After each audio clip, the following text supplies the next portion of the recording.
So we'd like to welcome the chair for this morning's session, Dr. Rose Davies, who will introduce our keynote for this morning.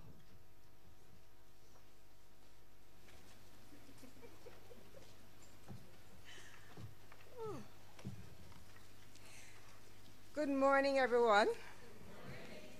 That's a bright good morning. I don't have to repeat it. Welcome to the second day of the JA Kids Conference. I know that yesterday you really benefited a lot from the research findings that were shared. And this morning we continue the trend. But I know we're a little bit late, and so I don't want to waste too much time with chatter. So we're going to go right into the session. And this morning, we are pleased to welcome Mrs. Karlene Degrasse-Delandes, who is the Executive Director of the Early Childhood Commission in Kingston. And her topic is, well, let me say a little bit more about her. Mrs. Delandes, sorry. I'm mixing you up with your sister. She has been at the Commission for a number of years, and she has worked in many of the different roles, and finally she has been appointed as Director of the Early Childhood Commission, a post that she's very much qualified to do. And so she's going to speak with us this morning on the importance of early childhood development to national development and education outcomes. This is a topic that I know will interest all of us. At this point, Mrs. Degrasse-Delandes, may I welcome you to the podium.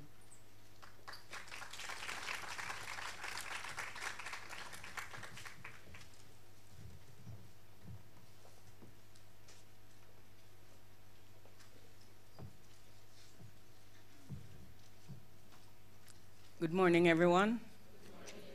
Thank you, Dr. Davies. I am not quite sure. I'm still trying to figure out if I got the hardest or the easiest presentation.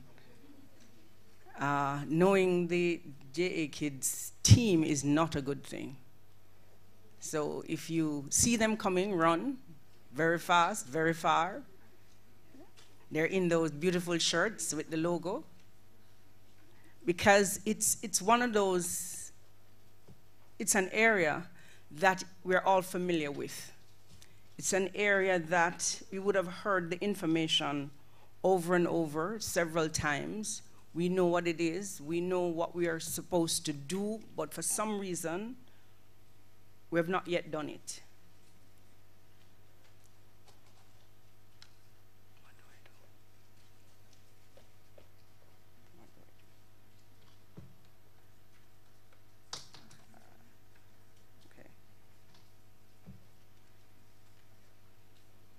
So my presentation overview, don't let the many areas fool you. It's not that long. And so I'll make up the time, Dr. Davies. So I start by looking at ECD globally, briefly looking at ECD in Jamaica, the importance of early childhood development in the early years, the impact of low-quality early childhood system, and the impact on national development and educational outcomes. Finally, investment in ECD. It is said that the world is in an education crisis. Every day, millions of children enter the education system, and yet they leave unable to read and write or do basic math. They're basically not prepared for the next level of their education. And they reach adulthood without the appropriate skills to succeed in life. So we have approximately, and we're talking about research, and we've been talking about the findings from research since yesterday. And so we have approximately 260 million children that are not in school. And amazingly, we have another 264 million children that are in school but are unable to read and write.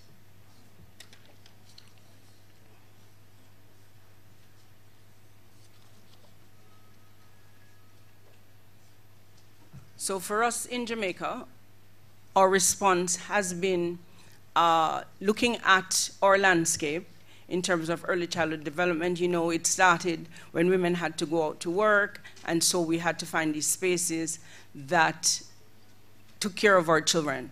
And so we're moving from what we affectionately want to look at holding areas, holding spaces, to a regulated system that is regulated by the Early Childhood Commission. So in 2003, the Early Childhood Commission was created through the Early Childhood Commission Act. And it basically was created to provide an integrated and coordinated approach to delivery of programs and services in Jamaica for Jamaica's youngest. The ECC has a twofold mandate. It's our regulatory powers, so those of the practitioners who are here, who know our staff, who come into your institutions, and you are afraid and you fear them and you think they were sent from hell, and you know, you're wondering why she couldn't be nicer, or I couldn't have the other one, or the one that I had last year. Know that they're in there because the law requires them to be in there. So it's part of our regulatory responsibility. We're also created as the intersectoral agency to coordinate now everybody. Everything, everywhere, with everybody that is doing something for early childhood. So we are, as a commission, we had what is called some legislative functions. It's basically some things that we must do because the law says we have to do them. Advise the minister on policies relating to ECD, convene consultations with stakeholders, coordinate and monitor ECD programs, identify sources of funding. That does not mean afterwards you see me to say you need a room in your school, right? Just trying to get that out there. Regulate early childhood institutions, and I know a lot of you know about our processes, the inspection process, the development process, getting a permit, and working for certification. I know that all the schools represented here are assiduously working with at least one inspector and one development officer to be certified. Conduct research or be a part of a process such as this that disseminates the information from quality research, and then provide information to the public on, you know, what is happening. So in a nutshell, we have 2,667 early childhood institutions. We still have a few delinquent ones. About 9% of our institutions are still delinquent, which is 252. And so we have pledged as a commission to ensure that, you know, we go after those to ensure that our children are in spaces that are safe. We have 47,525 children under the age of 3. And note that this does not include information from our delinquent institutions. So we actually have more. This is what we have in our database. We have approximately 125,000 children over the age of 3, between the ages of 3 to 6. We have approximately 12,000 practitioners. So you are among the 12,000, those of you who are here. We have about 12,059. I just left off the 59 because, you know, it's one of them things. When you're looking at 12,000, 59 is actually not. Okay, moving along. So birth to 5 years, as it is said, the research shows, and it's a plethora of research done in Jamaica as well as outside of Jamaica, that the first 5 years are the most critical times for development. It's the period when the a child's experiences shape his or her, who they become as an adult. During the first 1,000 days, the brain experiences its most rapid growth.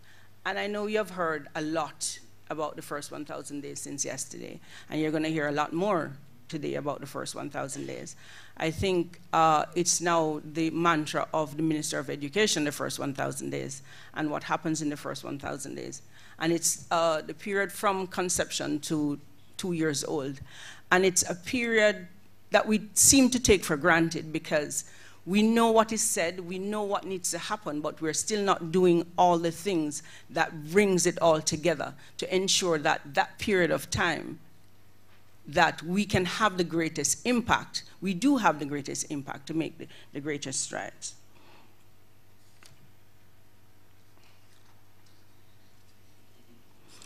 The early childhood period is the period when the area in the child's brain which is responsive for emotions, memory, and responses to stress are developed. High levels of stress in young children limit their brain's connectivity. This is because violence, abuse, traumatic experiences produce high levels of cortisol. Later on, Dr. Desai will be talking about violence and children, and I'm sure you'll get a lot more in terms of children living in particular situation, what happens, and when you get a child in your class who is not focusing, who is not functioning as you think, as is usually what we think the child should be doing at a particular point in time. It's not really what they are supposed to be doing, is some hairy thing that we think, okay, you are supposed to at this stage be doing that, and if you're not, something is wrong with you, you're bad, you're not sitting down, you're not whatever, and not thinking about the circumstances possibly that has affected that not being developed properly. So, you know, what you think is normal cannot happen because what should have happened didn't happen. I'm not confusing you.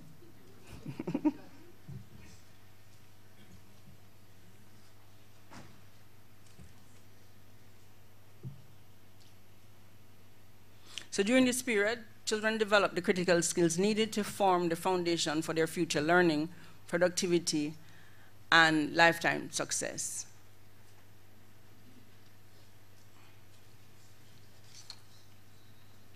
So when we talk about cognitive skills, this is when children learn to maintain attention, understand and follow instructions, communicate with others, and solve complex problems. So, you know, when you say to the child, you're not paying attention, and you really don't take the time to see why he's fidgeting, why he's moving, why he's doing, why is she just not sitting still or not doing systematically what it is you want them to do, you know, we need to understand what is happening. Executive function skills, that includes the abilities that help children to focus, pay attention, plan, manage time, set goals, and regulate their own behavior. This is something that is particularly interesting to me, the executive functions, because when you look at your workforce and you realize time management, the ability to plan well and execute certain tasks, it starts from then, because certain skills were not developed.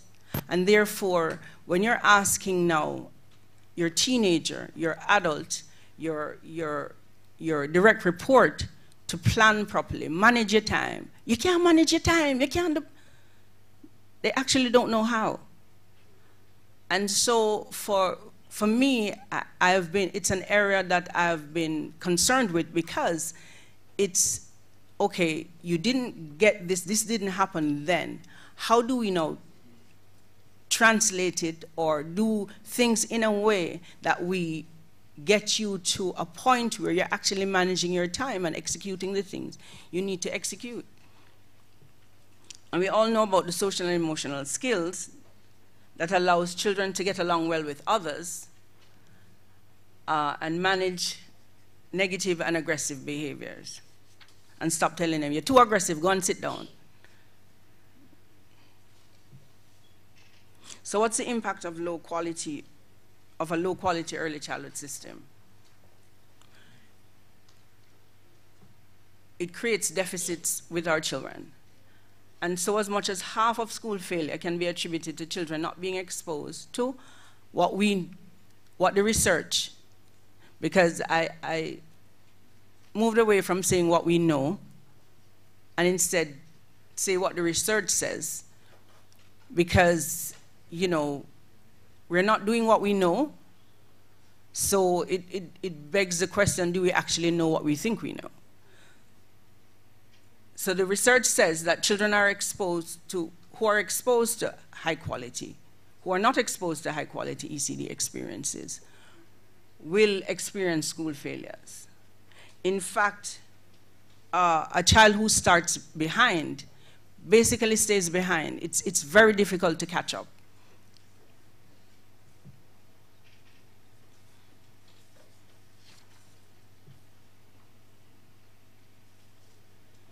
Children who are exposed to high quality, on the other hand, have greater school successes. And again, I go back to the research, I go back to all that you have heard yesterday, all that you would have read in your several degree programs, all you're going to hear today. And basically, we know that children who are exposed to high quality early childhood development experiences have higher graduation rates. There's a decreased need for special education services later on in life. There's a greater ability to develop the functional skills required for higher order reasoning and creativity.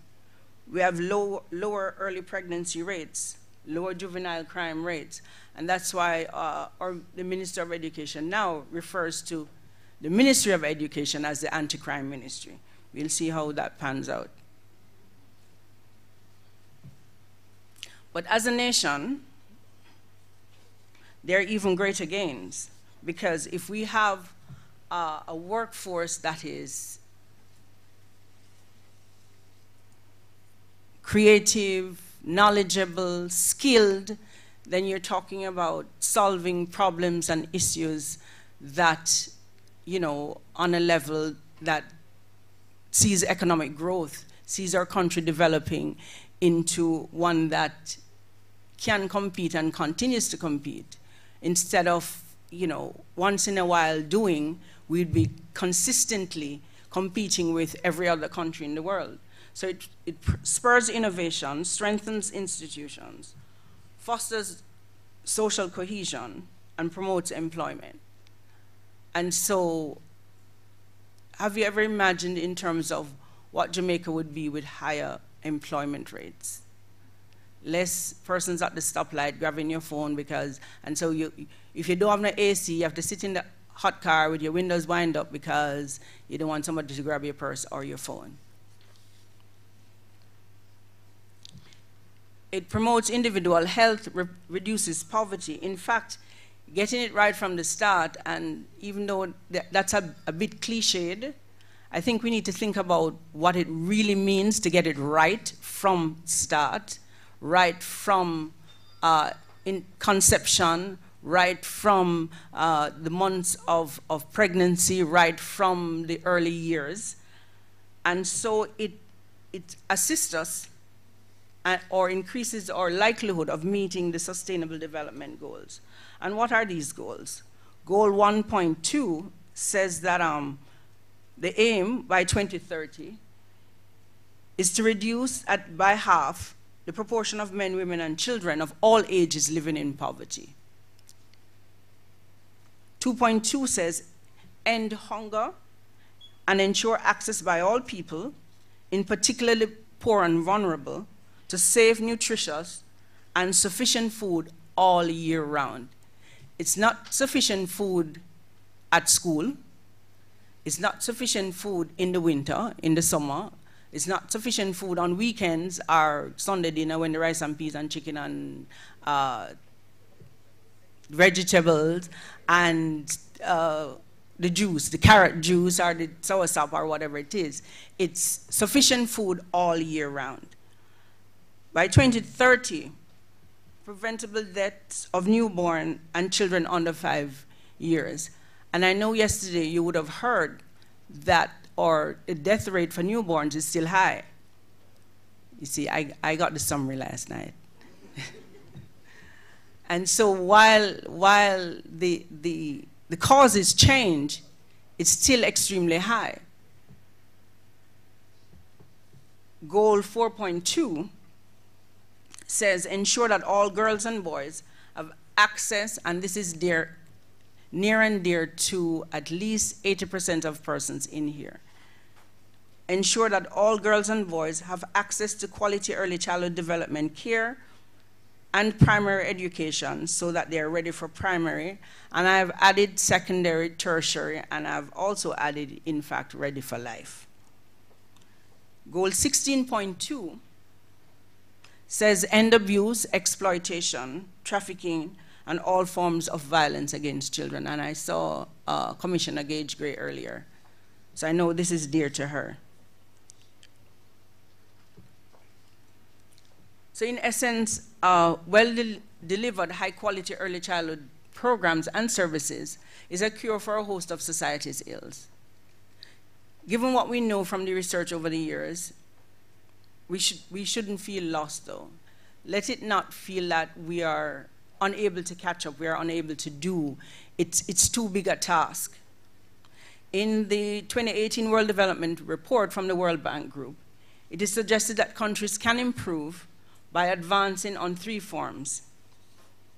These are assess learning, act on the evidence, and align the actors. And it's pretty simple and straightforward, but it's something that we need to actually think about, work within context, and get done. Assess learning. This means using well-designed student assessments to gauge the health of the education system and not a tool for administering rewards and punishment. We seem to want to assess, in our assessment, our children in order to tell them, you are not good enough, but not assess in terms of what we have done, what we need to do, where the gaps are, so that we can fill those gaps. So it's saying assess to ensure that we identify the gaps and we do what is necessary to close those gaps. Using the results to identify and evaluate the progress and therefore make right choices. Act on the evidence. And you have heard it over and over, almost ad nauseum in terms of the evidence that is there. But we're still not acting on the evidence. Think about all the information you would have heard yesterday, all that you will hear, all that you'll hear today.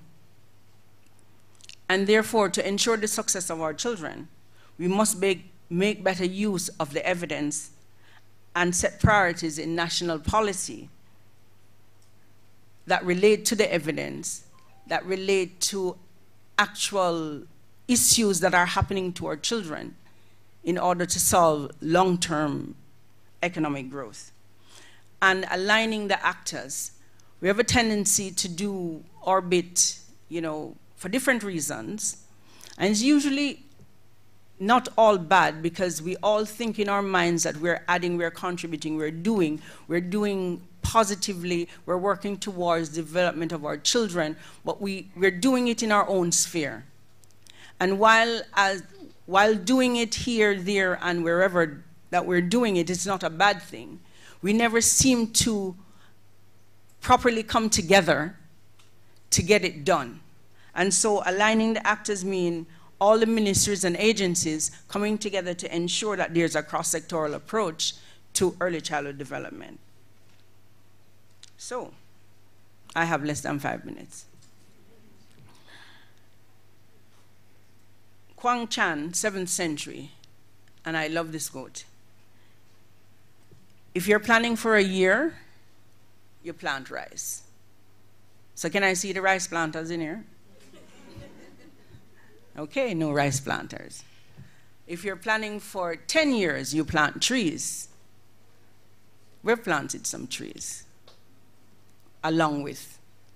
But if you're planning for 100 years, you educate children. And this must be our approach to early childhood development. It must be with a view for longevity. It must be with a view to impact the society generally.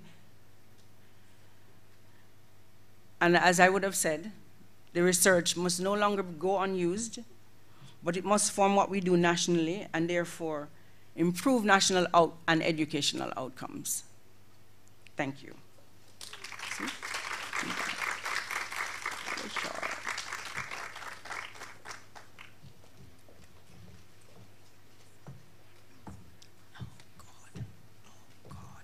All right, let's give another round of applause to Mrs. Degrasse-Delandes for her presentation on how we need to really invest in early childhood development. At this point, I would like to just ask her before she takes off to stay so that you can ask one or two questions. Are there any questions? No. Well, if there are none. Okay, if there are none, we just want to thank you again. I think one of the critical points that was made is that we really have to take seriously the research findings that have been shared and will be shared today at this conference, because it's a lot of work. As a matter of fact, I'd like to personally commend the JA Kids team. Over 7 years, they have slogged along and done a tremendous amount of work to find out or to collect data on our children, our Jamaican children. So we're not using information and milestones and benchmarks from other places. We're using it from Jamaica, and I think it's really commendable. Congratulations, team. Okay. But if we don't make use of the information, then it all goes to waste. And so one of the points I heard coming out of the presentation was that make use of the evidence produced by the research. Take it seriously and act on it. And that's what you'll all commit to do, right? Okay. Do I just go into the other session now? All the speakers are here? Okay. This morning I totally forgot to tell you who I was, or who I am, not in the past yet. I'm Rose Davies, and I am the moderator for this session, the panel discussion on child development. I feel really strongly about this particular session. I believe it is like the heartbeat of all the research, because if we really want to develop our children well, we need to know the relevant and appropriate facts and information about them.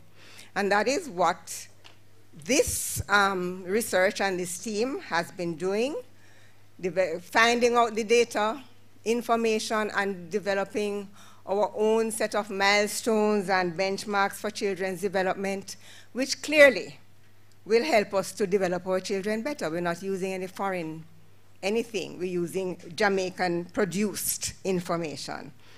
And so this morning we'll delve a little bit more into the matter of child development. 4 very distinguished panelists will present. And I know that each of them has a whole lot of information to share, although they'll only have 10 to 11 minutes to do it in. But they'll work the miracle. And then we will have another 10 minutes or so for your questions, which are usually a very important part of this whole matter. I'm not going to spend a lot of time introducing them in any detail because it's all in the book. But the presenters will come in this order. The first presenter will be Mrs. Sydonnie Shakespeare-Pellington, who is a senior psychologist in the JA Kids project, and she will present on developmental milestones in Jamaican children. The second speaker will be Professor Maureen Samms-Vaughan, who needs no introduction whatever, but she's professor of the Child Health, Child Development and Behaviour at UWI, and project JA Kids director. And she will speak on the emergence of developmental disabilities and disorders in Jamaican children. The third speaker, Ms. Margo Morrison, who is a research assistant in the JA Kids project, will present on parents' perceptions of children and child development outcomes. And the final speaker, Dr. Karlene, will present on Jamaican children's exposure to violence in the early years. And by the way, she is the director of the JA Kids Project. This last one I know will interest everyone. All of them will interest us, but this last one, where we'll be dealing with so much violence against kids, I'm sure everybody's ears will be pricked up to listen to what is presented there. So at this point, let me ask Mrs. Shakespeare-Pellington to make her presentation.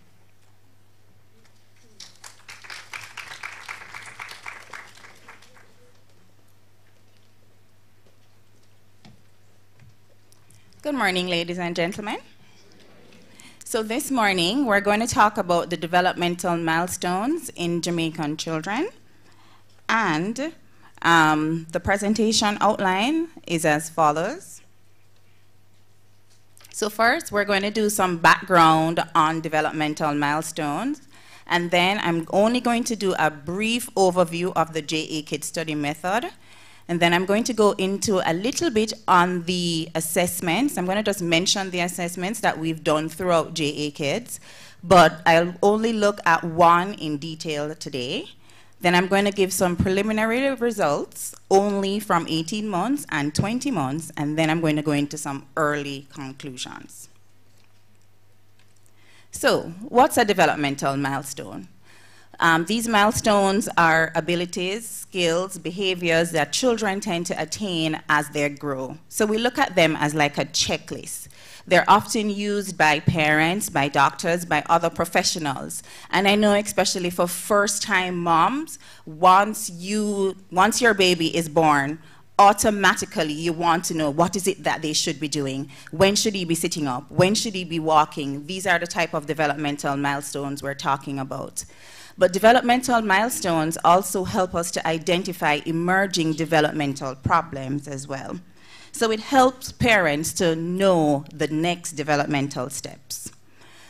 Developmental milestones are important because it helps us with the early identification of developmental problems, and we know the earlier you identify the problem, the earlier you get a diagnosis, the earlier you will get an intervention, and it naturally leads to a successful outcome for the child, and by extension for the parents as well. So when we talk about developmental milestones, we talk about different things. We have different domains. So we have the social domains where we talk about them being the ability to make friends, the ability to solve conflicts. So I always use the example, if you have children that they've never seen each other and they come into this room, naturally children don't need to know each other's name.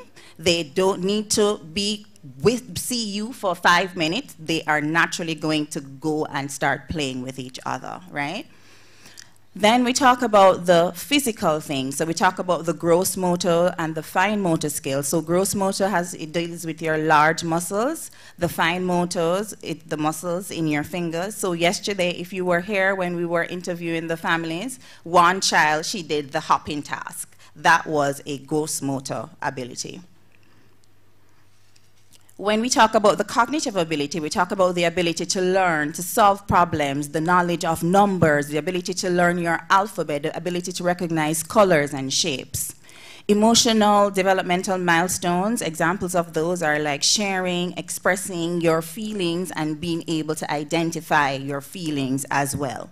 Being able to read the different social cues. And communication skills, by extension language, we have broken those out into 2 in the assessment that we're going to be focusing on. We're focusing on receptive language and expressive language. So expressive language is the ability for you to speak, and receptive language is the ability for you to understand. Now, when I'm referring to the developmental milestone, I want you to keep in mind that it's really a range, right? So there are going to be some things that are going to be referred to as mastered skills. So most children can do these tasks. You're going to have the emerging skills, which only about 50% of children will be able to do those. And then you have the advanced, which are just a small portion of children are able to do these tasks. Now, developmental milestones are sometimes used in developing screening tools. And screening tools are those simple tools that can be completed by parents, by professionals. They're really simple, and it helps us to identify developmental delays. What we have to take away from screening tools is that you cannot get a diagnosis from a screening tool. What a screening tool does, it refers you for further evaluation.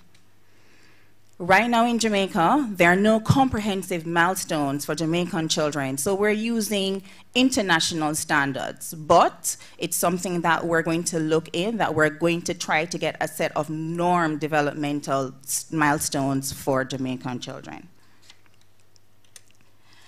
So, we're going to be focusing on, I'm going to be focusing on the 18 months developmental milestone. So for gross motor ability, that's the ability to stand up alone, the ability to walk by yourself unaided, the ability to go upstairs and downstairs alone with holding on to the railing.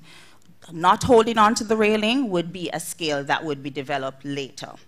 Now, when we're thinking about development milestones as well, we think about your building on top of things, right? So you have to have the foundation. So one skill leads to another skill.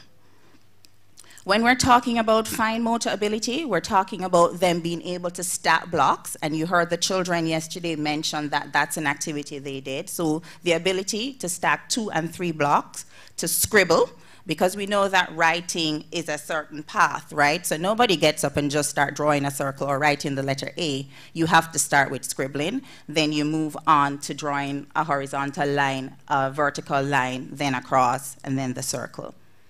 The ability to turn several pages in a book. When we're looking at communication, and what I've done is that we've just lumped both the expressive and the receptive. It's following a one-step command. So take your shoes, or go get your shoes. It's the ability for them to use at least 15 words, 2-word phrases. So for example, mommy juice, or daddy gone. The ability to use gestures, so, right? The ability to label objects, to imitate actions, and to do just simple pretends. As a matter of fact, at 18 months is just the beginning of pretend play, and understanding simple verbal input. So what I have here is I have some highlights from the literature, and what I want us to take away is that the child's ability to achieve the appropriate developmental milestone will allow for discrimination of a delay from an onset of a disability. So we need to be able to distinguish exactly what it is. Early identification of delays leads to better outcome for both, as I said earlier, for both the parents and the child. And researchers have long known about the benefits of screening early intervention, and we found that early intervention of developmental delay should be incorporated in the regular medical surveillance. When appropriate parameters are set for developmental milestone, it also helps in the creation of acceptable and appropriate child care treatment and interventions. An early childhood developmental milestone, it leads to better childhood outcomes. So we want a more successful child. So what are the objectives today? We're going to be we're evaluating Jamaican children's performance on selected milestones at 18 to 22 months. And then we want to determine whether Jamaican parents report of these milestones if it's comparable once we do the developmental assessment. So we ask parents, can your child do this? But then when the child comes, we want to actually test if they're able to do what the parents said that they can do. The JA Kids methodology or method was covered extensively yesterday by Prof. Samms. So I just want everybody to look at the table, and what I want to point out is that at 9 to 12 months, there was parental report, but we didn't do detailed developmental assessments because that contact was done over the phone. At 18 to 22 months, we had both. So if you see right there, we had a randomly selected telephone contact, 25% of our cohort, we asked them the developmental questions over the phone, and then we randomly selected a face-to-face group, which was 10%, and we invited them in, and we did detailed developmental assessments as well as the questionnaires with them. At 4 to 5 months, we have developmental, behavioral, and achievement test, but we do not have any parental report at that stage. So when I talk about phase 1 would have been the period from antenatal right to 18 to 22 months, and phase 2 saw the beginning of the 4 to 5 contact. So let's look at the assessments that were completed at that time. So at 9 to 12 months, we looked at the ages and stages questionnaire, the 3rd edition, the 10-question screen. At 18 to 22 months, we did the same ASQJ and the 10-question screen, as well as we added the modified checklist for autism in toddlers. Now that time is where we will see the emergence of autism. So this is one of the screens that is particularly important, and I'd like to mention in our child behavior passport, we have a lot of these screening tools incorporated in it. So it's important for us to, as parents, complete these screens and to get our doctors to complete the screens. At 18 to 22 months, the developmental assessments that was completed at that time was the Mullen scale of early learning and the child behavior checklist. At 4 to 5, we completed the Griffiths mental development scale, which is another developmental assessment, the Weschler individual achievement test, the 3rd edition, the Peabody picture vocabulary test, and we did some executive functions. So let's just look quickly at what the Mullen is. So it's a comprehensive measure of cognitive ability and motor development. The age range for completion is from birth to 6 to 8 months. The modality is it's individually completed or administered with children, and it generally takes between 40 minutes to about an hour to complete, and those are the 5 scales that are completed. So let's look at the results. So in terms of receptive language, and remember we said that receptive language is the ability for you to understand, what we have is that almost all our children at 18 months understood simple verbal input, gestures, so shaking of the head or nodding of the head, they were able to understand those, while only 62% were able to follow directions, so give mommy the book. 83% understood questions, and these were measured by what do you do when you're thirsty, what do you do when you're hungry, and what do you do when you're sleepy. And when we ask that question, usually we get, when they say, what do you do for the Griffiths especially, what do you do when you're tired, a lot of children would say to us, drink water. But they would say drink water because when they're at school playing and they're out of breath, that's what they naturally do. So what we had to do to make it culturally appropriate is say at nighttime, what do you do when you're sleepy? In terms of expressive language, 87% of our children were meeting the milestone of being able to say 8 words. So mommy, daddy, juice, tea. And children's first words are usually used in reference to things that are of importance to them. So such as objects or body parts or just the need to eat, right? A child, they need to eat. So you must know to say your water, your milk, your juice. Children generally understand names of objects and people before they understand action words and can be able to describe relationships. There were about 78% of our children using 2-word phrases, so mommy juice or daddy gone, and about 2% of our children were able to imitate short sentences. But remember when I spoke earlier about one of those advanced developmental milestones, this is one of them where only a few children were able to do this. In terms of fine motor, if you look at the performance in the fine motor domain, they were well below average, and only 22% of our children were able to stack 3 to 5 blocks. Only 10% of our children were able to open a container. That, again, is another skill that you have to have the skills before to be able to build on those. So only 4% of our children were able to pick up an object with a pincer grasp, and that is using your index finger and your thumb to get like small crumbs. So the pincer grasp, it's very important because it's the precursor for holding the pencil, and by extension, it's the precursor for writing.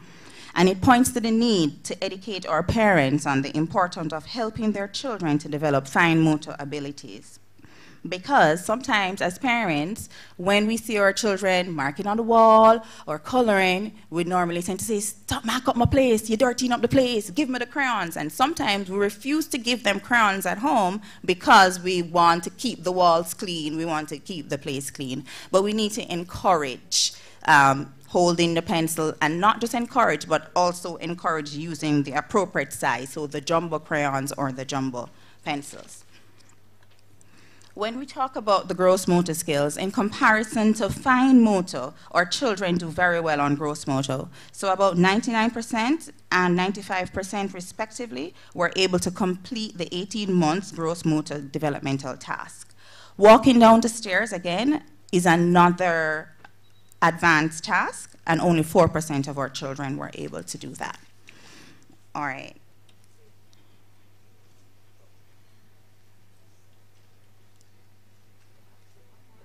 Oh, back? Oh. Okay. All right, so we're just going to look at a little bit of comparison, and I see that my time is up. I'm coming. So we're going to look at, this is the second bit of the results now, where we're comparing the two things. So parents say versus what the children can actually do. So in terms of receptive language, the developmental assessment confirmed, you see, for understanding questions, understanding gestures, and simple verbal input, parental report and developmental assessment, the percentages are quite close. So parents are able to give an account of what their children can do.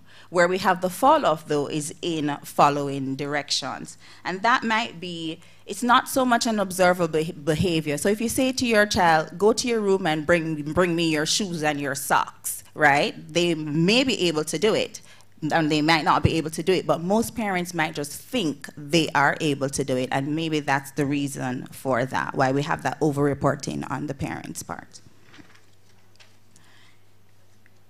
In terms of expressive language, the parental report, it was quite reliable for expressive language. Fine motor.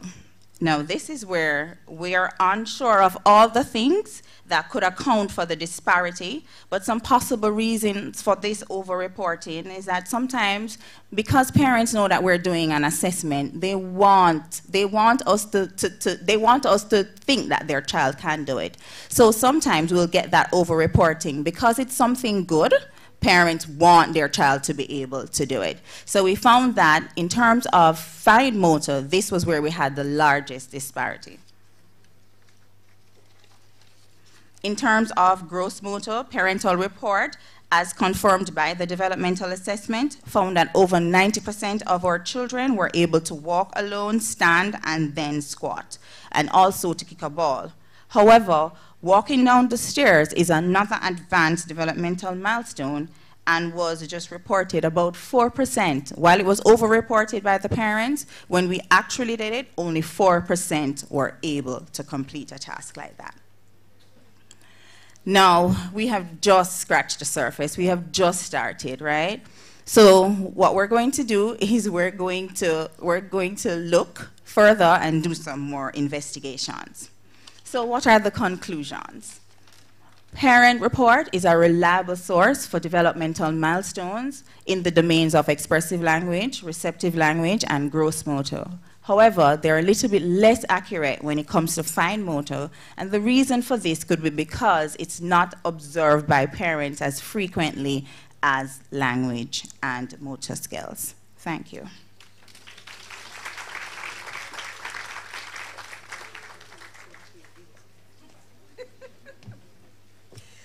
We would really like to thank Mrs. Pellington for that presentation. I really always feel so terrible when I have to be trying to stop people in the middle of interesting information, but we only have 1 hour to share up, and so that's why we have to do that. But thanks a lot. I think our next speaker is Professor, who will be speaking on the emergence of developmental disabilities. And she will work the miracle of the 10 minutes.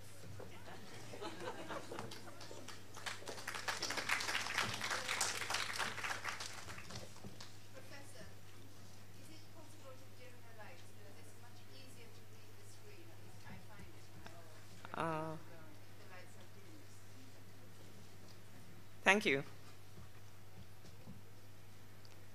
Okay. Morning, everyone. Good to see everyone back here. Those who are new today, and welcome you today, and those who are back here, thank you for returning. We're going to talk about the emergence of developmental disabilities and disorders in children. First, we're going to define what they are, and the developmental disorders and disabilities are a group of conditions with onset in the developmental period. They tend to manifest early in children's development, typically before primary level schooling. They often result in impairment in children's personal skills, their personal skills, how they interact with each other and with adults, their social skills, their academic skills, pre-learning, or occupational functioning. And we know that the occupation of children is play.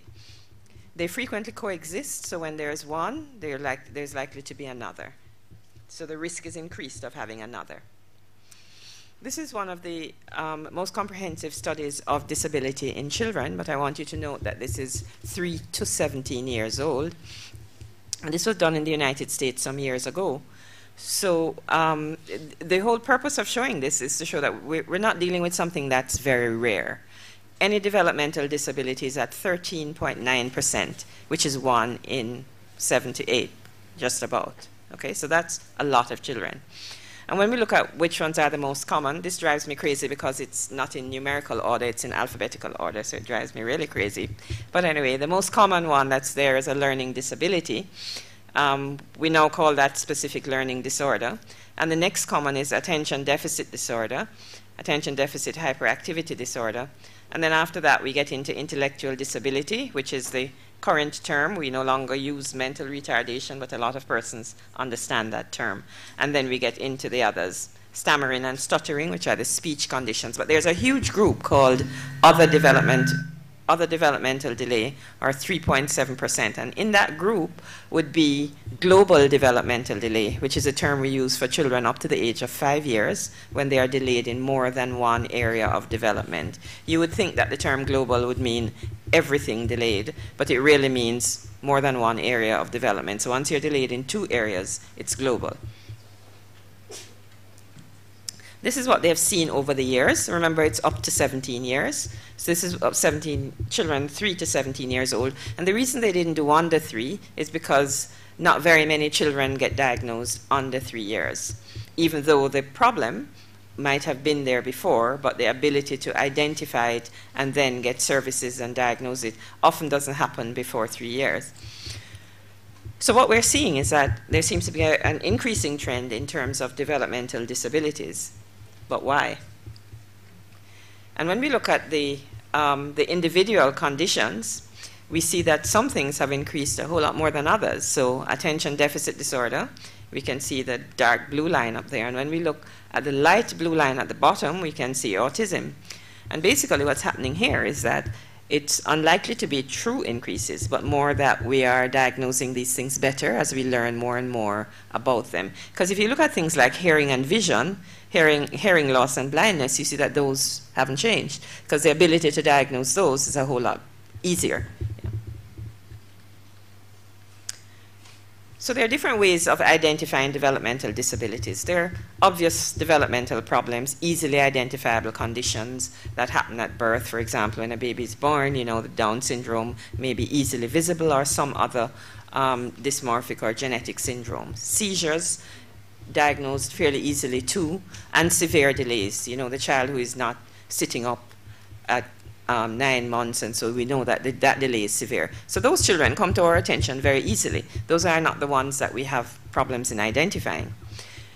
The children who are less obvious, though, are identified through two things: developmental surveillance and developmental screening. And there's a distinction between those that's important. Developmental surveillance is what happens at every well-child clinic, at every visit, where you ask the mother about their concerns, you check milestones, you just generally inquire about how the child is doing. That is developmental surveillance. Developmental screening is very different.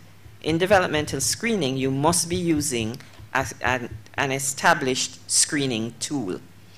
So the Child Health Passport is designed for developmental screening.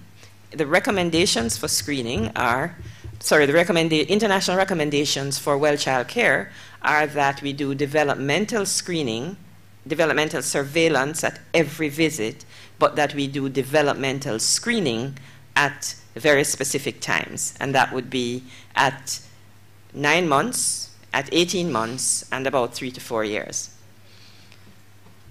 Years ago, we used to use screening tools such as the Denver, but the research has shown us that parental report is good enough, and sometimes even better, because there are problems with administering the Denver. First, you have to be trained, then you have to have a kit.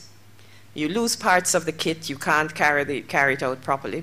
The kid comes to you that day and they're irritable, they have a cough or a cold, they don't perform as well. So there are many reasons why it's not as easy to use a Denver and it's not as accurate, whereas the parent can report. And you just saw our assessment of parent report in terms of the parent's ability to report most areas. And then the next aspect of developmental disabilities is a diagnosis, and that's done by developmental assessment. That takes a while. You see, Sydonnie just put up that the Mullins takes up to 60 minutes. That's done by a highly trained professional, and it takes a lot of time and a lot of patience, believe me. So there were reasons why we wanted to assess development in Jamaican kids. We wanted to obtain culturally relevant information on Jamaican children's development. So milestones used to evaluate our children are usually those from other countries, typically high-income countries. And we know that there are well-recognized cultural differences in milestones. For example, if a child is not walking in Jamaica by 12 months, everybody is in clinic. But in the textbooks, children have up to 18 months to walk. And there are other countries where nobody is concerned. In Jamaica, everybody is concerned. We also wanted to assess development as an outcome measure because we wanted to evaluate the impact of different factors on children's outcome. We also wanted to obtain information on the prevalence and other features of developmental disabilities over time. So Sid mentioned this, in 9-month and 18-month contact, we included questions from general screening tools in all domains, the 10-question screen, the ages and stages questionnaire, and we also had some other questions. 18-month, we did the MChat, which is for autism, and the 18-month and 4-year-old, we did developmental assessments. But we also had some other bits of information. We had the parents' perception of the child. We have teachers' perception of the child. We have health workers' perception of the child. We inquired about specific conditions. We have information on specialist referrals. We have information on hospital admissions. And then we have administrative data that we can review. So we can easily go to clinics and just run through the dates of birth and see which children belong to us and evaluate what proportion of our children are in clinic for what condition. And we can do the same for hospital records. So just some of you would have seen these, a couple of these yesterday, that in our general questions, we inquired about seizures, and we're running about 1 to 2% of our population having seizures. We asked whether a healthcare worker ever told you that your child was developing slowly, and 2% of our population said yes. We asked about behavior problems, and 1.1% said yes. We looked at child performance concerns with a teacher. Remember, this is at 4 years. So 7% said that kids were slow learning, and 9% said that children had behavior problems. When we looked at concerns by the mother, there are a lot of academic concerns. Some of these would be more developmental in their origin, and some may not. This is a result of the 10-question screen, or the TQ.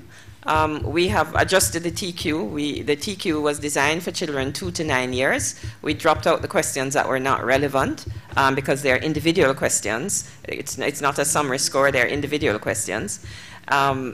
so we dropped out for this one, for example, we dropped out, you know, is your child having problems at school, problems learning at school, because this was 9 months. And we also added in a question on behavior, because the original TQ did not have a question on behavior. And our previous research showed that behavior was a significant concern for parents.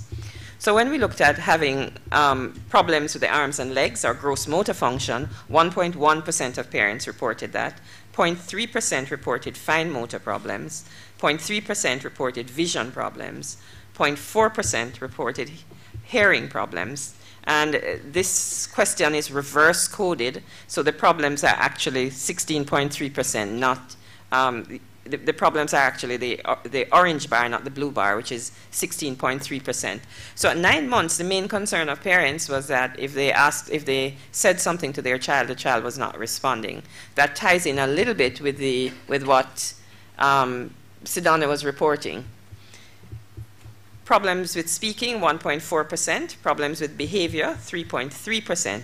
Problems with social interaction, 2.1%. And parents reported some other problems, a lot of them medical, 4.7%.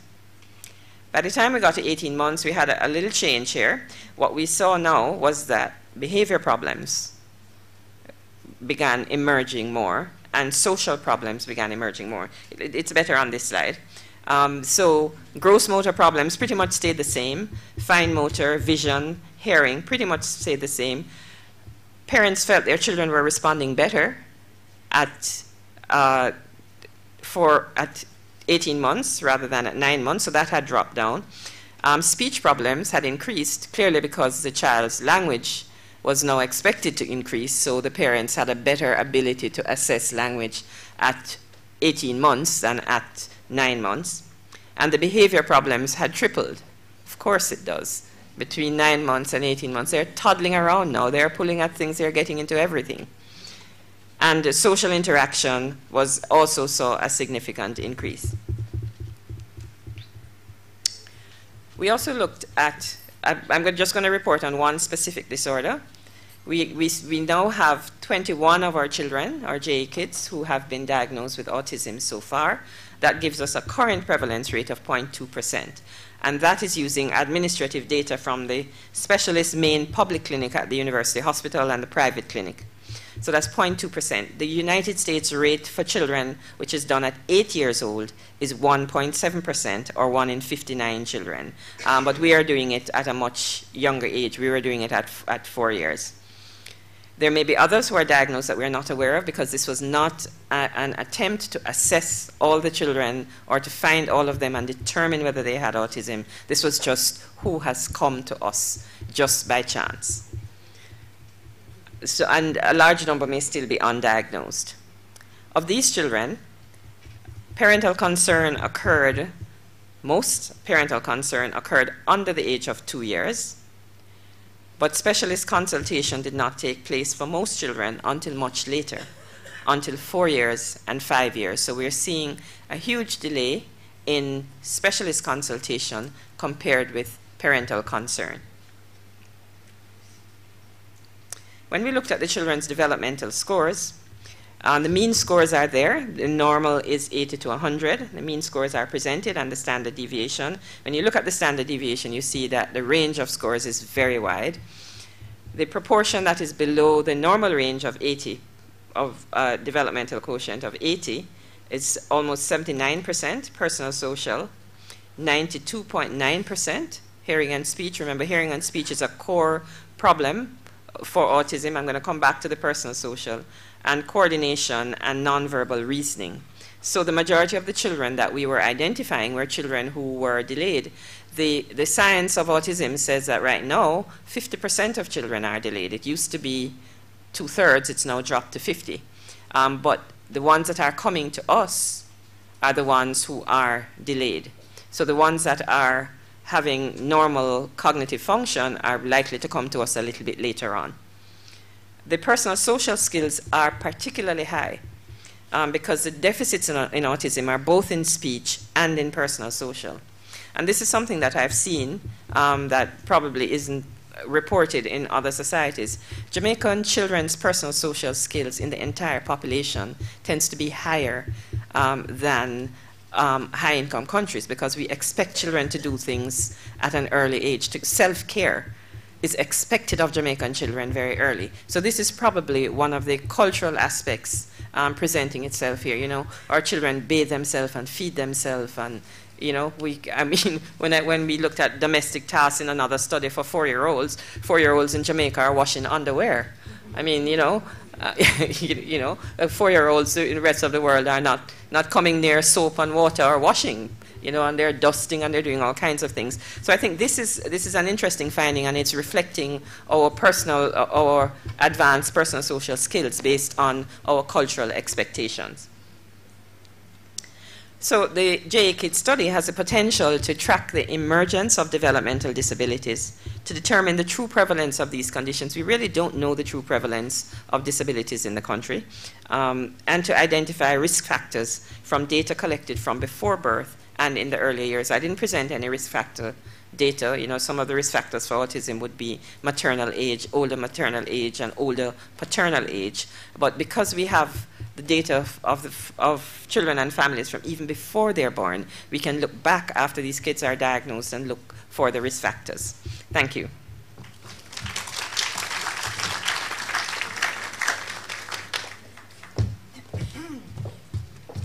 Thank you, Professor. You worked the miracle.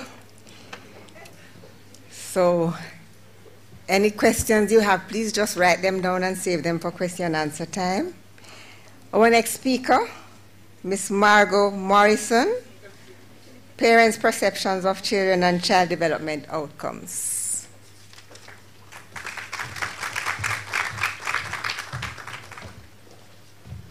Good morning, everybody. Thank you guys for being here. I would just like to start with some acknowledgements. Thank you, Prof, the JA-KIDS team for giving me this opportunity, and I would like to thank especially Rosanne. I don't know where you are, but you've been my lifesaver. So this presentation is going to be looking at parents' perception of child's temperament and the effect on parent-child interaction. And it's just going to do a small look at what are the implications for child development outcomes. I'm just going to run through a little background as to why this investigation is necessary. Temperament is linked to other areas of child development. That's why it's important. But there's very little or no research in this area within the Caribbean context. We need to have an understanding of temperament in our context. And to do this, we need to ask questions like, how is temperament perceived? Is temperament important for our understanding of child development? And to begin by addressing these questions, this study will do that. So we're looking at temperament within this context of child development in the Caribbean. So a little bit of background, just to give you a definition. The classic definition of temperament looks at 3 areas: reactivity and self-regulation, constitutional, which is means that temperament is a form of the child's makeup, and temperament is usually seen as stable over time and interact with the environment. But in this study, I defined temperament as being in terms of manageability, in terms of asking parents, is your child an easy or difficult child to manage? So for example, the question was,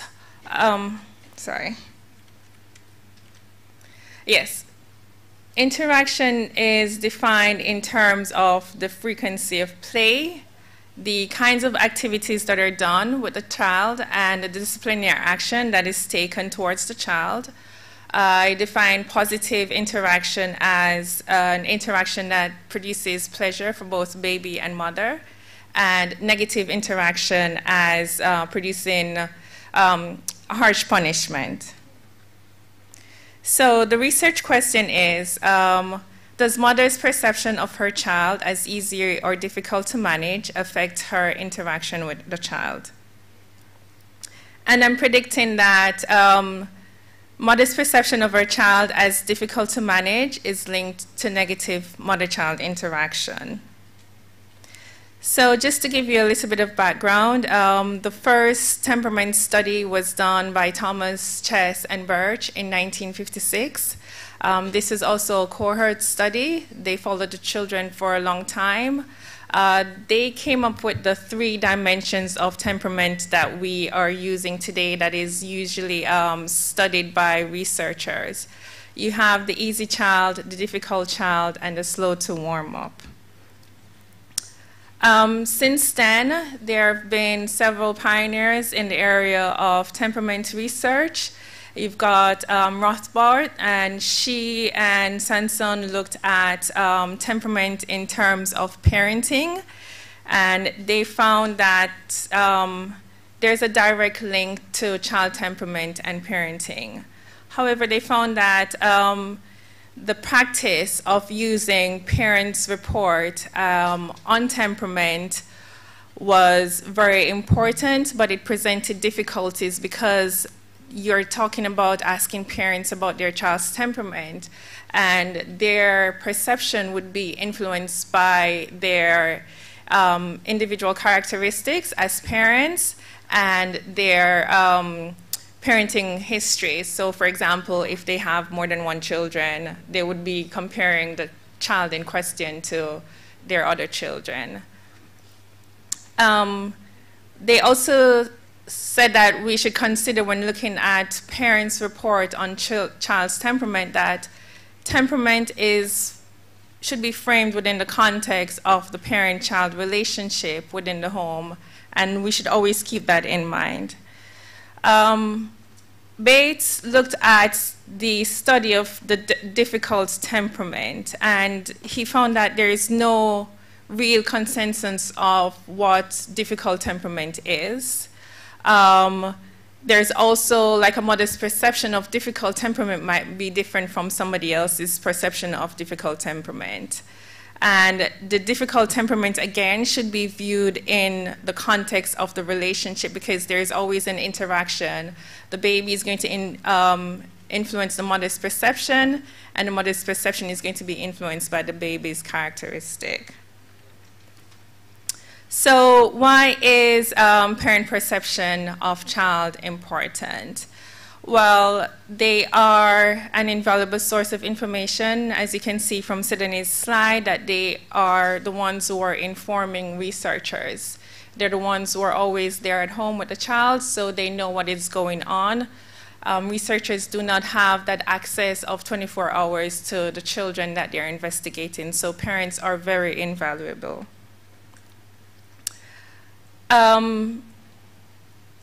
When we think about temperament, it's important because we have to look at what is child temperament and what is it linked to. Child temperament is linked to parenting. Child temperament is linked to attachment.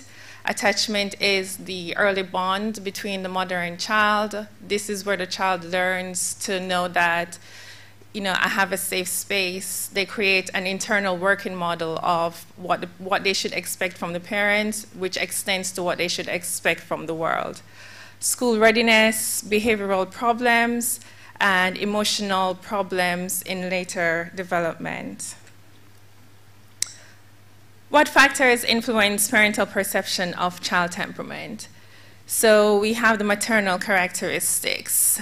Studies have shown that mothers with lower education tend to perceive their children as more difficult. Parental distress and mental health problems. Mothers with mental health problems are more likely to see their children as difficult. Does the literature show that there is a link between child temperament and parent-child interaction? Yes. In his study, Bates found that difficult children had more conflicted relationships with their parents. They also tended to resist control more than easy-to-manage children. It was also found that intrusive parenting and poor infant interactive behavior were linked.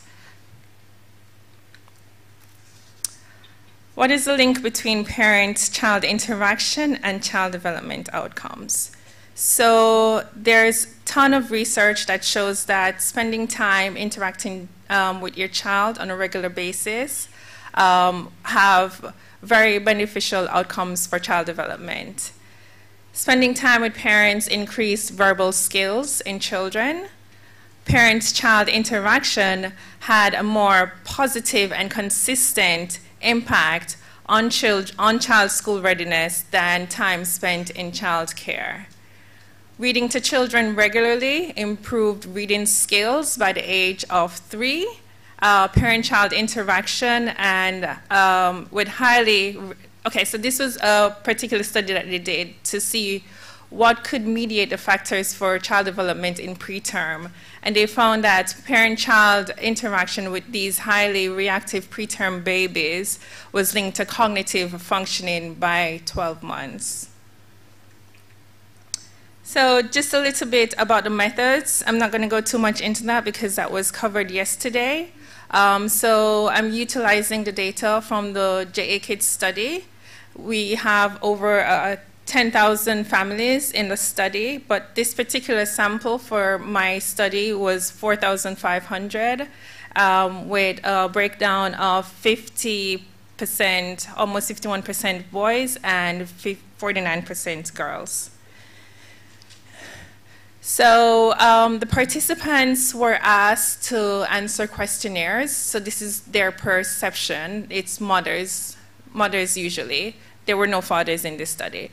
So the mothers were asked to answer questionnaires based on their family, their structure, their home and life relationships.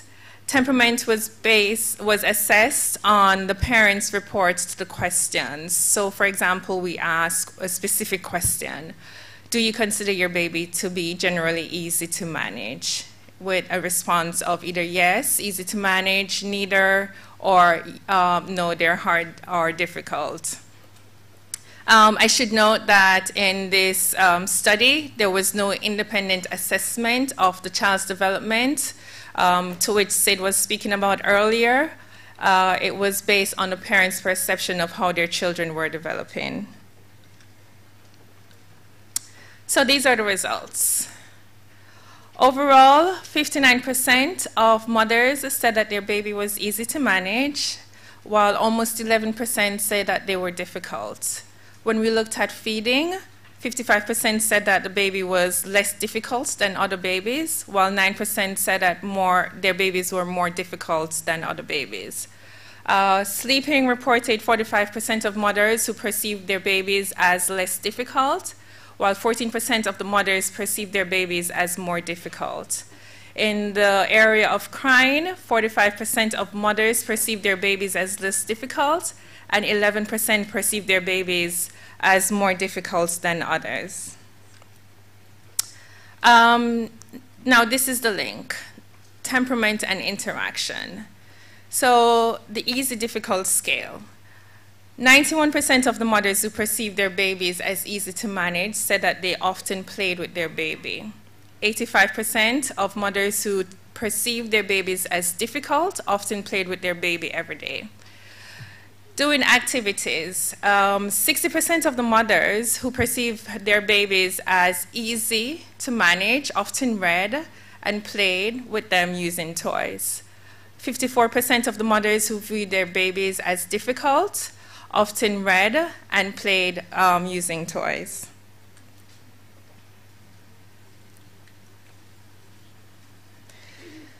So for perceived easy-to-manage children, 75% of the mothers named things and count for the baby. For those perceived as difficult, it was 68% of the mothers who did the same activity with them, while 60% of the mothers counted for their babies. 68% of the mothers who perceived their babies as easy to manage took them for walks, while 60% of those mothers took their babies for walk. 60% of the mothers who perceived their babies as difficult took them for walk. We found something very interesting. Doing something special, that particular activity was the lowest for both groups at 46%. Temperament and harsh punishment. Shouting at the baby represented the highest negative interaction, where 70% of the babies who were perceived difficult, mothers shouted at them. 59% of the easy-to-manage babies, mothers shouted at them. Slapping was the second most common negative interaction. Difficult children were higher at 64%. Their mothers slapped them more. And 49% of the easy-to-manage mothers slapped their babies. 13% of the mothers who perceived their children as difficult pinched them, while 4% of easy-to-manage children were pinched. Now, the link between all of this and child development. So, interaction, as we see, have beneficial outcomes for child development. So when we looked at reading and language skills at 18 months, 65% of the mothers who reported reading often to their babies reported that at 18 months, the baby was able to understand 10 words that meant something. 87% of the mothers who reported at 18 months saw that their baby had receptive language skills. And receptive language skills, as Sid explained earlier, is the ability to understand when spoken to. Taking a baby for a walk had a positive link to motor development, because 92% of the mothers who often took their babies for a walk reported that the baby was walking by him or herself at 18 months. And 82% of the mothers who reported that their babies was climbing the furniture without help at 18 months. Now, back to the beginning. Does the data answer the research question? Yes. There is a link between mother's perception of the child as easy or difficult and the interaction. And as I predicted, mother's perception of the child's temperament did have an impact on negative mother-child interaction. So in the study, we found that 10% of the babies were difficult. And this is consistent with previous studies that any sample of any sample of children viewing temperament, you'll find at least a 10% of children who are difficult. However, there's no clear significant difference between the easy-to-manage children and the difficult children on positive mother-child interaction. There is a link between perceived difficultness and harsh punishment, as we saw, because even though all mothers punished their children, the percentages were higher for difficult children. There's some suggestions for future study. What are the contributing factors that influence mothers' perception of child's development? We could also look at what factors could mediate harsh punishment in children, because as we see, not only difficult children were punished harshly by their parents. And something to consider for policy. We could have a systematic parental education on the importance of parent-child interaction on child development, with particular focus on fostering positive interactions. That's it. Thank you.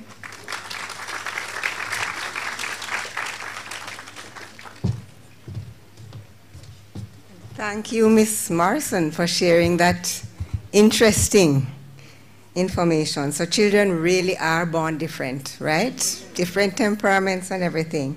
Save your questions for the question and answer, please.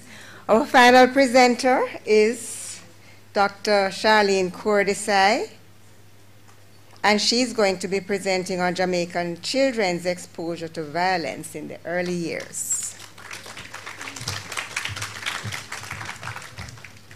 Thank you, Madam Chair. And I just want to give a special shout out to Margo. Very well done.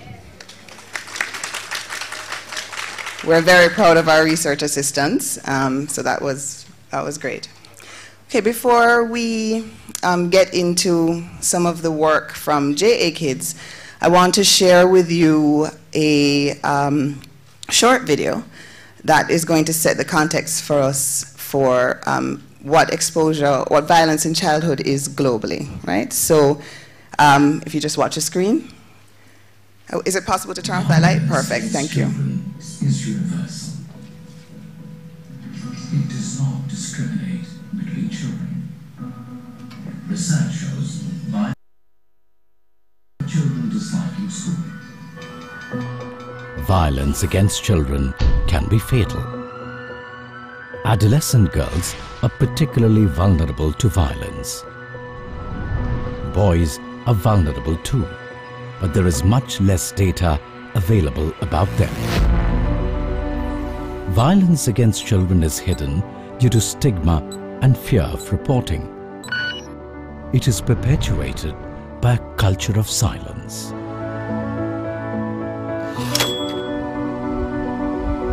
Children's experience of violence starts early at the hands of parents and caregivers. Domestic violence affects both women and children. A child who has witnessed violence at home is more likely to experience violence in a variety of different settings across all age groups, resulting in a phenomenon, polyvictimization. Violence in childhood is experienced by both boys and girls, though differently. Societies that condone violence against women are dominated by patriarchal beliefs that reinforce the authority of men. Boys who live in such societies may repeat similar patterns of violence well before they reach adulthood. The cycle of childhood violence goes on with catastrophic consequences. Violence in childhood, however, is preventable. Efforts at prevention need to enhance individual capacities, embed violence prevention system in institutions and services, eliminate root causes of violence. Homes and families offer the first line of defense. The first thing we need to do as parents... Home visits and group discussions can improve parenting knowledge and reduce violent behavior. Preschool and school programs can empower children with skills to deal with abuse. Sex education and dating violence prevention programs help in reducing peer sexual violence. School cultures can and should be transformed to make classrooms inclusive and non-violent. Effective communication can change social norms and patriarchal attitudes. Health centers should become safe spaces for children and women to report violence. Strengthening children's and adults' capacities to promote online safety can reduce exposure to abuse. Regulating access to alcohol, drugs and firearms and targeting local hotspots can help reduce community violence. Improving the design of public spaces makes it safer. To prevent and end violence in childhood, we need to break the silence. Strengthen violence prevention systems. Improve knowledge and the evidence base. Effective public action can end violence even within a generation.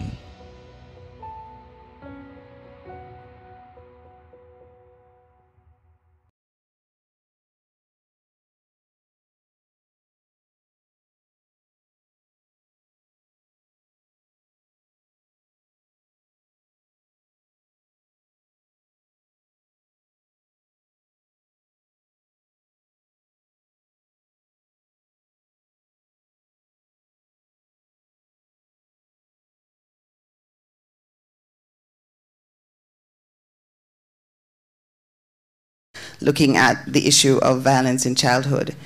And I wanted to start with that because I think that it helps us to understand what, on a global scale, is happening to our children.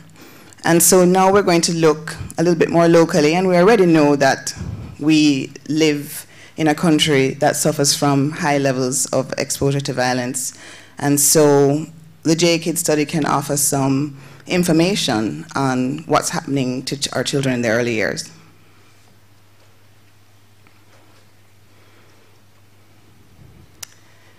So infants and young children are particularly at risk of violence by primary caregivers and other family members because of their dependence and limited social interactions outside the home.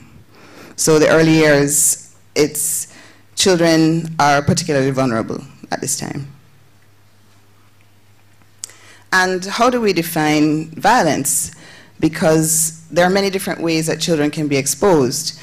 So child maltreatment encompasses all forms of physical and/or emotional ill-treatment, including corporal punishment, physical torture, verbal abuse, belittling, threatening behavior.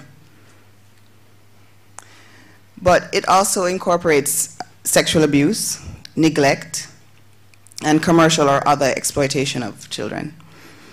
But children can also witness violence, and that can have profound effects.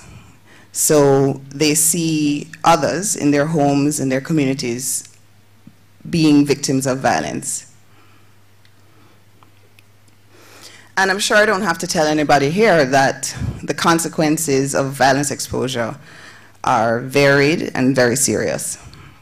So we've heard a lot about toxic stress, cognitive impairment, developmental or learning delays, greater susceptibility to physical problems, illness, mental health, mortality, and risk for stress-related diseases later on.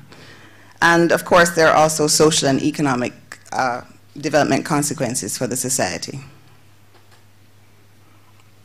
And as we just saw, this is a global problem. And it affects both high incomes and low to middle income countries. However, children are much more likely to suffer in the world's poorest communities and within any country, communities, especially in cities that are impoverished or isolated. So what we wanted to look at for JKIDs was child maltreatment and other forms of exposure to violence for children enrolled in the study. And it considers different forms of physical and emotional ill-treatment, as well as witnessing of violence suffered by others in their families and communities. I just want to say that as many of the other presenters mentioned, we're just scratching the surface in JKIDs in terms of what we know about all of these different areas. There's a lot more analysis to be done, but I think it's important that we just give you an introduction to what data we have, and then we can talk about some of the ways that we can use it. So what we did was we tried to look at all the questions in the JKIDs study that had any areas related to exposure to violence, right? And we started in the antenatal period because one of the things that we know is that exposure can start as early as that, and that there's some impact in the prenatal period. And we also did some comparisons by gender. So some of the antenatal questions related to violence exposure started even before the pregnancy. And I think that's important to set the context to see what the mother has been experiencing prior to pregnancy. So some of the questions: does your baby's father get angry with you? Do you get angry with your baby's father? Do you have arguments? And we ask these questions of both the mother and the father. We also ask some questions that speaks to children's rights and parental attitudes. So, for example, in one of our questionnaires, we ask whether or not children have a say in their discipline.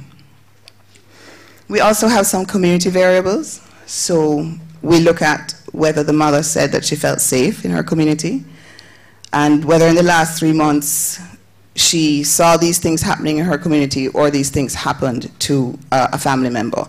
So we looked at things like being robbed, raped, murdered, being held up, people fighting in the streets.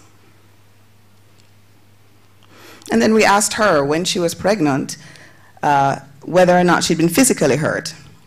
And that specifically referred to being slapped, hit, or kicked. And we asked who did it, and we asked how often it happened. And as Professor Samms-Vaughan talked about yesterday, we also have some data on accidents and injuries. And of course, this is important because these are possible indicators of child abuse and neglect. And so we look at things like serious falls, broken bones, burns. And at 4 to 5 years, we added a few more accidents and injuries, including road traffic accidents, accidents at school, near drowning, poisoning, and unconsciousness. And then specifically in terms of children's exposure, we looked at the 9 to 12 month point in time, 18 to 22 months, and 4 to 5 years. We asked their parents, when they feel frustrated with the baby, do they do any of these things, including shouting, slapping, pinching, which we've been hearing a lot about, shaking, biting, beating with an implement, that is. And I want to say that when we did this, we did not originally have biting in our questionnaire. But when we started to talk to the parents over the phone and we started to get feedback on other forms of punishment, we felt that biting was something that we needed to add to our questionnaire. And at 18 to 22 months, we also asked this of the fathers as well. So when you get frustrated, what do you do, basically? And then at 4 to 5 years, we added some different forms of discipline, so timeouts or sending your child to the naughty corner, reasoning with the child, withdrawal of privileges, and explaining why something is wrong. We also have quite a few questions that look at parents' reactions to temper tantrums. I think that was both at 18 to 22 months and at 4 to 5 years. And specifically in terms of these harsh punishments or negative interactions, we're looking at slapping and shouting in response to a tantrum. We also looked at exposure in terms of life events. So at both the 18 to 22 month contact and the 4 to 5 year old contact, we asked the mother whether or not her partner physically hurt the children, whether the partner physically hurt her, and whether the partner was emotionally cruel to you. Of course, again, setting up the idea that children may be witnessing violence in their home. But we also asked if the child themselves had been physically hurt, sexually abused, or taken into state care at both 18 to 22 months and 4 to 5 years. And so what are we seeing emerging from the JKIDS data? So from the antenatal exposure, and I just want to say I'm not able to report on all those areas. I mean, I already took up some time. I hope Madam Chair doesn't send me off. But we took up some time with the video. So, and we haven't analyzed all of the data. So not all of those items I'll talk about today. But certainly it's our plan to look at all these different areas of exposure. So in terms of physical safety, and remember this is in pregnancy, 6% of women said that they were physically hurt since they became pregnant. The majority of these women reported that it was the partner, and another 16% reported that they were hurt by another family member. Only 5% said this was a stranger. And according to the work, the research from No Violence, on average between 4 and 12% of women have been physically abused by an intimate partner during pregnancy in a majority of the countries for which the data was available. So you can see that our data is right in line with that. So in terms of our exposure for the child, when we look at the 9 to 12 months, and the boys are in yellow and the girls are in red, you can see from even as early as 9 to 12 months, so in that first year, we're seeing quite almost half of those surveyed shouting at the child. And then about 30% slapping, pinching, and shaking. And we see the trend, and we've been talking about it for the entire conference, that our boys seem to be, there's a trend that they seem to be getting more of these harsh punishments than the girls. And then when we come to 18 to 22 months, we can see a similar trend, the boys versus the girls. And again, we see the shouting, the slapping, the pinching is still there. For the shaking, the girls just a little bit higher, and we have to look into that. But for the biting, the boys 4.6% and the girls 2.3%. Then we look at discipline for 4 to 5 years, and again, we see this trend for the boys. But what we also notice is that parents are actually using all different types of discipline at this time. And if we look at the top of the graph, explain why something is wrong, almost all parents seem to be doing that or reporting that they're doing that. Withdrawal of privileges seems to be a method that parents are introducing. Sending to the naughty corner, a little bit less, but still over half of the sample. Beating with an implement, I think that represents one of the greatest disparities between the boys and the girls. Girls, 28.8%, and almost 40% of the boys being beaten with an implement. Even at 4 to 5 years, we see some biting. Also quite a bit of shaking in comparison to the time point before. Pinching, and I think this is something we really want to look at. It's very, very high, and I don't know, right. And of course, slapping and shouting in our culture seems to be very prevalent. In terms of the findings for the life events, and I'm only presenting the life events here for the children, at 18 to 22 months and 4 to 5 years, less than 1% of parents are reporting that their child was physically hurt or sexually abused. So also, parents are not making the connection between physically hurt and what they are doing in terms of those disciplinary measures that we're talking about, and being maybe attacked by someone, right? And as the same for sexual abuse. It's a very small percentage of the sample.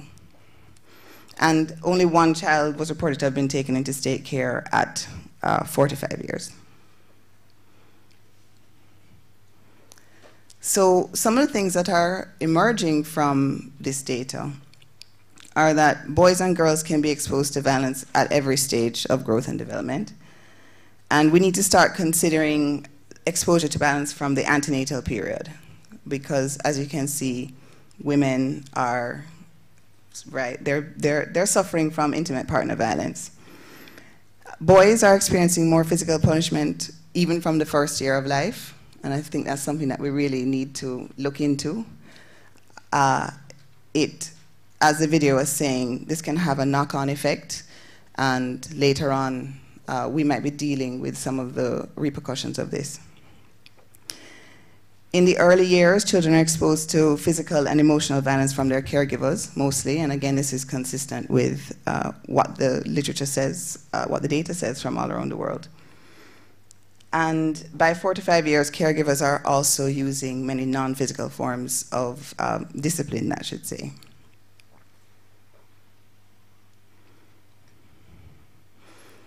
And just to reiterate what no violence, the video was saying, and what we learned from the No Violence Initiative, is that violence in childhood is actually something that's preventable. And we need to take that seriously, and we need to think about some of the strategies that we can use to help to reduce or prevent violence. And so one thing is to enhance individual capacities, so equipping parents and children and other caregivers, and also empowering children to talk about these things, to know their rights. Another thing that we need to do is eliminate the root causes of violence. So we look at the way our society is structured, we look at poverty, we look at patriarchal norms, and how can we break this cycle of violence by attacking the root causes of violence. And then we need to embed violence prevention in institutions and services. And in fact, what we worked on for No Violence had to do with the power of parenting programs to reduce or prevent violence exposure in childhood. And we found that, we did a systematic review, and we found that there is evidence that by helping parents and strengthening parents, we can work to reduce violence. And as we see, the younger you are, the violence that children are being exposed to very often is taking place in the home. We need to transform school cultures, we need to ensure online safety, and we need to embed violence prevention in our health services. And this is something for all of us to do. This is about a call to action. And so we need to break the silence. We need to strengthen the violence prevention systems, as we mentioned. But we also need to improve knowledge and evidence, and this is where JA Kids can come in, and other studies like JA Kids, because this will help us to really understand the issue and be able to attack some of those areas that may be specific to our culture, but also just a part of the phenomenon of violence in childhood. And so what we want to do in the study moving forward is to collect more targeted data on violence exposure in the follow-up contacts. We really would love to have a contact point in JA Kids in this middle childhood period that's coming up, because we were able to get the prenatal information, we were able to get a lot of detailed information on these first 5 years, these early years. And I think it's really important for us to be able to have at least one contact with our families in this middle childhood period, especially from the perspective of exposure to violence. When children start going to schools, we're going to be seeing maybe more peer-to-peer violence, a different form of violence exposure. And so I think it's important for us to be able to capture that. And then, of course, because we have longitudinal data, we want to be able to examine the risk and protective factors at each stage of development, and to be able to see what are some of the things that can help protect our children from violence to exposure to violence, or the negative effects of that exposure. We need to examine polyvictimization, because as we can see, children are being exposed to violence in many different forms, in many different settings. They're witnessing violence, they're experiencing violence themselves, and so we need to understand this phenomenon of polyvictimization. And we need to examine parents' exposure to violence as well, continue to look at that, because of course that is going to decrease their ability to effectively parent their children. And if you want to find out more about the initiative that we've been a part of, you can visit the No Violence website. There's a very comprehensive report that takes all the research that we did all over the world into consideration. And it sums everything up, and I think it's a great resource if you're interested in this topic. And thank you.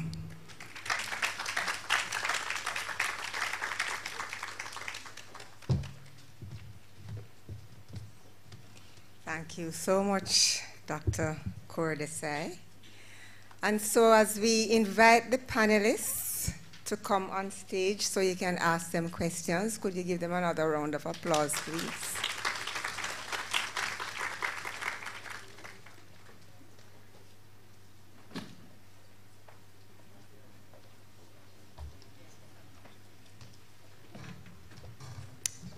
Do we have the mic? The roving microphone.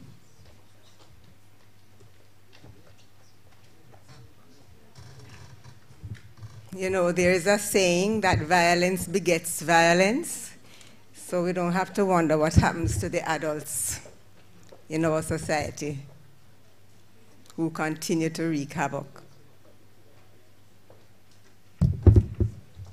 Is everybody here? Okay, the floor is open for questions. First.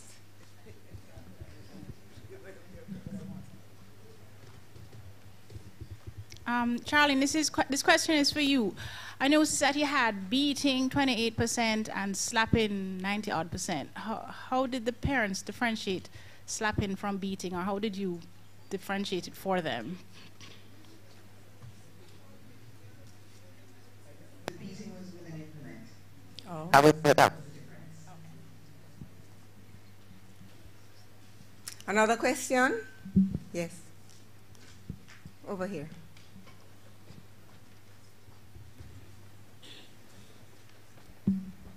Morning, everyone. I'm just curious about the data on violence. Well, you say you really haven't had a lot of time to unpack the data as yet. But in terms of, I'm curious about socioeconomic status and violence. Have you been able to disaggregate the data to determine something like that? Is it that violence is more prone in the families of parents from poverty, or? Well, that's what we may expect. We do have a whole agenda, research agenda, when it comes to exposure to violence. So that's definitely one of the things that we're going to be looking at. But we're just, as I said, we're just at the preliminary stage of looking at all of these various issues. And so I think that's an important point, and that's definitely one of the things that we're going to be looking at. But certainly, globally, that's one of the things that we see. I think for some aspects of it that it was high across all socioeconomic groups, higher than one would expect across all groups, but there was just a slight differential. But that's what we found, generally speaking.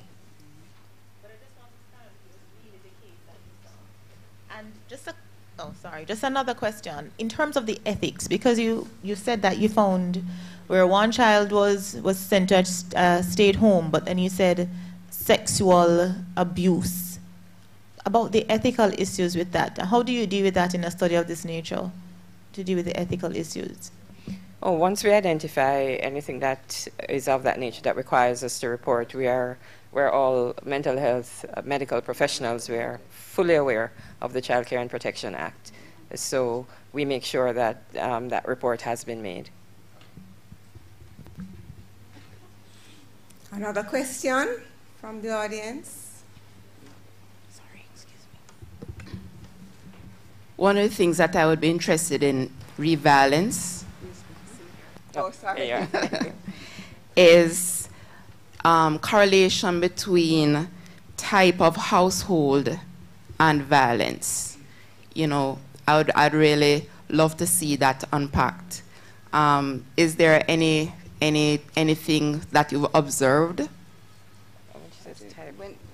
Are you speaking about like maybe the makeup of the family, or? Right. So in terms of whether the child grows up with parents, whether they're married or not, versus the single parent and so on. Anything so far that you've noticed? Well, of course we have all this information, and we are definitely going to be able to look at some of these issues moving forward. But again, as I mentioned, on the first night of the launch, is that we have been so busy collecting data in these first 5 years, and it has been a mammoth task. And so now we are, our research agendas, of course, we conceptualize that from the beginning, and exposure to violence has been an important part of what we wanted to look at. And so we definitely want to be looking at all of those issues that you mentioned and that Zoya mentioned, but we just haven't gotten there yet because we're just at the stage now where our data set is finally in a state that we can do all of these analyses. So that's where we're definitely going to be going, and we probably need to have a whole conference on that. Yes, right.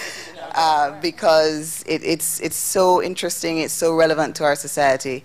And in the study, as you can see, we've got quite a few things that we can look at that can inform our discussion on violence exposure in the country. Right, and also correlations between intimate partner violence and a child's temperament. You know, that should be pretty interesting. Okay, I think we can take about 3 more questions. 1, 2, 3. Hello. 1. Where? Here. Oh, sorry, you were first? Yes, I was. All right, let's start Are you up seeing here. me? Sorry. Okay. And then you will be second, sir. Go ahead. Okay, hi. I'm curious to find out if you had been able to make any kind of connection between temperament, parental response, and developmental delays. We didn't specifically look at developmental outcomes or in terms of developmental delays. I wanted to look at the progression of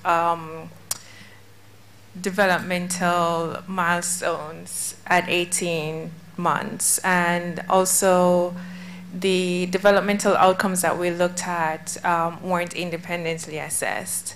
So the independently assessed developmental outcomes would have been later, right? So that's something, yes, but the one that I looked at was parental report, and it was basically asking on how the parents notice their child's development in that 18-month period. Okay. All right, thanks. Okay. Sir.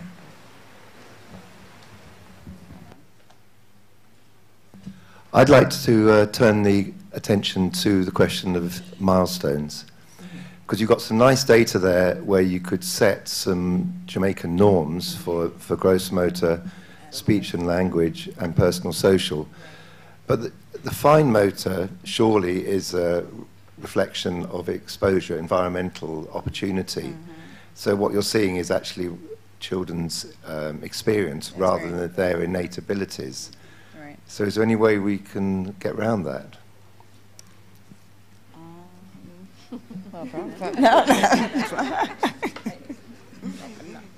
And I agree with you completely, because remember, those of you who were here on the previous day, when we asked about resources in the home, remember blocks were not there. And remember, one of the major ways of assessing fine motor development in any developmental assessment is stacking blocks.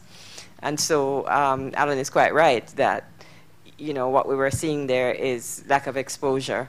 I was recently hearing about a country where the children are not exposed to crayons or pencils, but the children there's a lot of wire, and the children make things.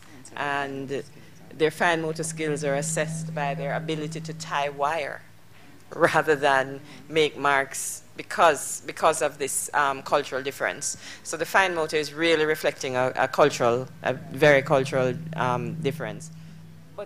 But it's also one that we can address, because writing is a necessary skill. Well, it probably isn't so necessary now as we move into the computer and tablet age, but it is still a skill, and yes, electronic signatures. But it's still a skill, and it's one of the areas that we can say that we need to assess through parenting support. Okay, so we had 2 questions over here. One, okay. Just push the button. Yes, it is said that energy flows where attention goes.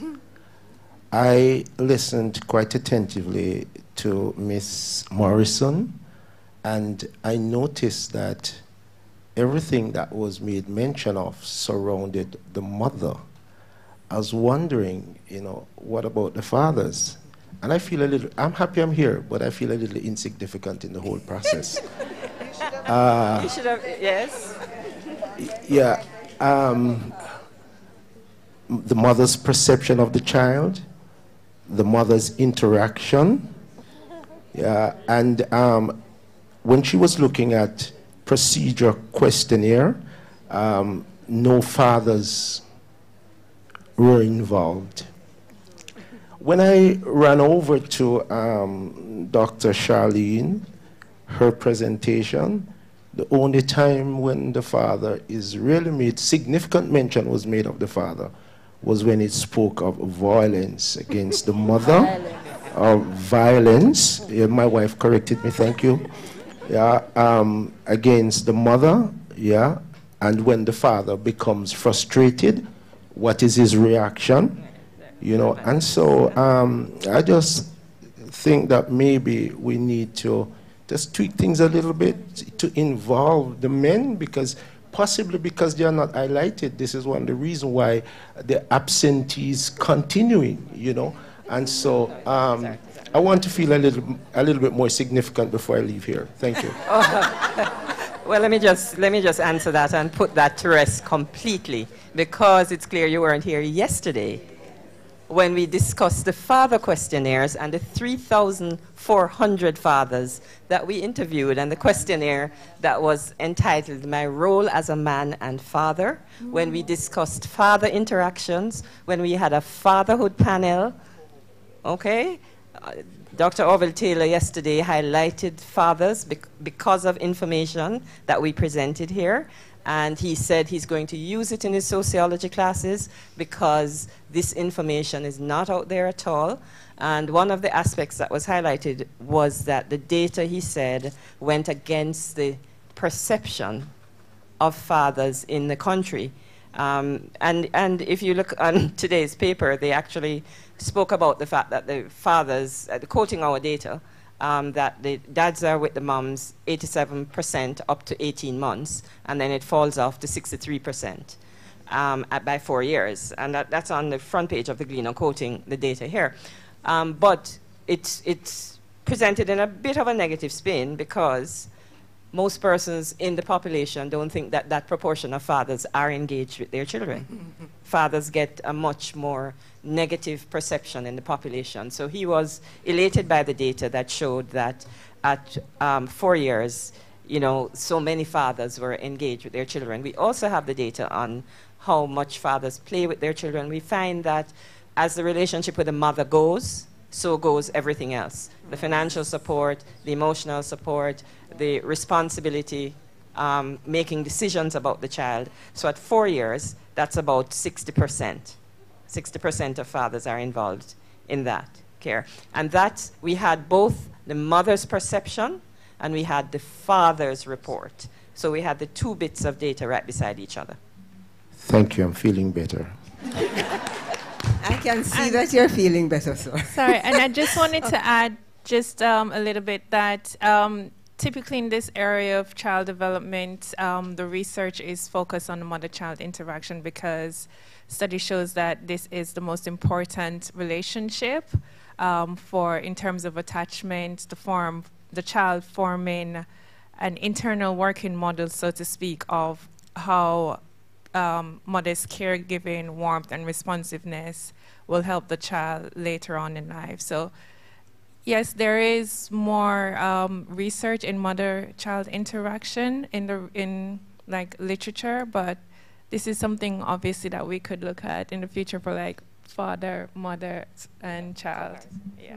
Sorry, I want to say also that yesterday we had 2 papers on depression, one on mother's depression and one on father's depression. Okay, Jennifer, I see you, and I think there's one other person who was to ask. Is there another person? That would be the last question. Okay, the last one. Okay. Yeah, thank you. Of course, we're all very, very grateful that this cohort process, which really started with Dr. Ashley's presentation, which had huge policy results because she was working with the Ministry of Health. But also, we're so lucky to have this, and we really, you know, big up the team. But I just wanted to make a suggestion for, because hopefully, as you said, this is going to continue into their later childhood and adolescence. Hopefully, yes. Hope donors are listening. because Violence Prevention Alliance, with which I'm associated, has recently done some work in 13 volatile communities. So I stress these are very poor and they have a history of hot violence. Focus groups, 3 in each community, with young men, everyone 18 and over, young men, young women, and a mixed group of adults over 35 and over. And one of the things that came out, and one of the things you might want to explore when you're dealing with older children, is this element of cussing and dissing children, right? It is very, very strong. The report from many of the young people was that, honestly, when they look back, it was emotionally killing, as some said. They would rather the physical, you know, because the emotional insults and the killing of your, you know, self-esteem and so on is so powerful. So when you, now of course it's all self-reported, and you're asking parents to self-report on themselves, right? So, you know, these are tricky questions that you'll be able to deal with as researchers. But I just wanted to suggest that because it's very, very strong. The other thing that was interesting to me was that the parents reported that they told the children why they were beating them or slapping them or whatever. The reports from the older groups was that generally parents do not tell them, and the young men in particular were very strong on this, that it's extremely important to tell the child, because if you don't tell the child, just start whacking them, right, because there's a lot of beating, a whole lot of beating. Then, you know, it's pointless in their view. And by the way, of course, most of them are against. They have very good suggestions as to how to discipline children. Okay, thank you. Okay, well, can I just comment? We hope sure. that, you know, some of this data will support, the Prime Minister has mentioned, going towards banning corporal punishment. We're hoping that some of this data will be very useful as we progress along that way. Yeah, that we move towards banning corporal punishment so that we stop hitting our children. A lot of our children are being hit in schools because of learning difficulties, because of undiagnosed developmental disabilities, all kinds of things. So we really need to ensure that we try to remove this aspect of violence from our society. Okay, finally, the last question. Morning. Can you provide some information on the informed consent process, how you manage that, especially where I'm sure you had varying levels of literacy, and how you manage that over time following the cohorts? Well, I would invite you to, and everyone, to view our exhibition next door. We have a poster dedicated to ethics in the study. And so because it's a birth cohort, at the 2 true recruitment and enrollment points, which are in the antenatal period and at birth, we had parents sign consent forms. And those consent forms, we are aware, of course, of the issues surrounding literacy. And so we had numerous training sessions for our interviewers on how to deal with this. And in most cases, we read the consent forms, even though they're long, and you know, it takes some time out of what we were doing, but we read consent forms to parents, especially on a one-to-one basis in most cases. And we really took that very seriously. But that consent form spoke to future contacts and follow-up over time. But even with that being said, even over the phone, we would just sort of reiterate some of our major concerns, making sure people understand that they know they can withdraw, that you don't have to do this if you don't want to. And also, when we saw them face-to-face at 18 to 22 months and at 4 to 5 years, we went again for exactly. And in terms of biological samples as well, we tried to make it clear that, yes, exactly, different categories. And we made it clear that you can consent to be a part of one. If you just want to answer the questions, that's fine. You don't have to give the biological samples if you don't want to, if you don't want your child to do something, and so forth. So we do take ethics very seriously. Yes, generally speaking. If you were here yesterday, we had a panel of our moms and sorry, there were no dads. And a panel of our moms here with the children. Yes, the dads are here on the previous day. So any research that we do in the Faculty of Medical Sciences has to be approved by the Faculty of Medical Sciences Ethical Committee. All right, so that is right. So we don't get out there and do a single thing unless we have that. And the consent form is a critical part of that ethical review. I sometimes see persons conducting research that the research has never gone through an ethical process, and you can tell when it hasn't. Okay, so that ethical process requires the consent form to have certain features, and it requires an assent form if the child is of a certain age. Numerous things that have to be done in terms of the consent, in terms of the ethics. We also have to make sure that our data is stored in a particular way. We have to make sure our files are under lock and key. We have to make sure that the link between the patient's ID number, the participant's ID number and the name is not on the same computer, and that is only accessible to a small number of staff so that no link can be made directly. Of course, this becomes all moot when you're talking to somebody on the phone whose phone number you have, right? So you know, there are adjustments that have to be made depending on the nature of the research. But the first part of ethics is making sure that your study meets ethical requirements before you even get out there to do any questions. Sometimes when you get out there, you find that there are things that you have to adjust based on just little things that happen out there.